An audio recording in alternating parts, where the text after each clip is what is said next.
జగన్మోహన్ రెడ్డి అనే వ్యక్తి ఏ రోజైనా కానీ ఇంగ్లీష్ మీడియం ను అపోజ్ చేసినాడు అని చెప్పి నువ్వు ప్రూవ్ చేయి. సిద్ధమా? సిద్ధమైతే చెప్పు.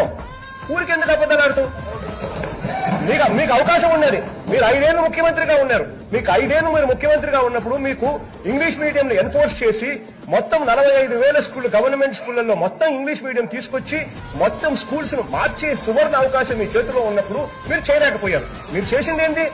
45,000 గవర్నమెంట్ స్కూళ్లలో కేవలం 34% మాత్రమే ఇంగ్లీష్ మీడియం స్కూళ్లుగా ఉన్నాయి అంటే 66% మీ హయాంలో గవర్నమెంట్ స్కూళ్ళని తెలుగు మీడియంలోనే ఉండే పరిస్థితిలోకి మీరు తీసుకొచ్చినారు అని అంటే సిగ్గుతో తలంచుకోవాలి. మీరు నిజంగా అలా చేయకుండా ప్రైవేట్ స్కూళ్ళకి అందరికీ కూడా మీరు నారాయణ స్కూళ్లకు, చైతన్య స్కూళ్లకు, ప్రైవేట్ స్కూల్ అందరికీ మేలు చేసేదానికోసము, వాళ్ళతో మీరు భాగాలు పెట్టుకుని మేలు చేసేదానికోసం మొత్తం గవర్నమెంట్ స్కూల్ విధానాన్ని పూర్తిగా భ్రష్టు పట్టించిన మీరు ఈ రోజు మాట్లాడుతూ ఉన్నారు అని అంటే, అందులో అబద్ధాలు మాట్లాడుతున్నారంటే నిజంగా 40 ఏళ్ళ ఎక్స్పీరియన్స్ అని చెప్పుకునే మీరు సిగ్గు తలకాయ ఉంచుకోవాలి.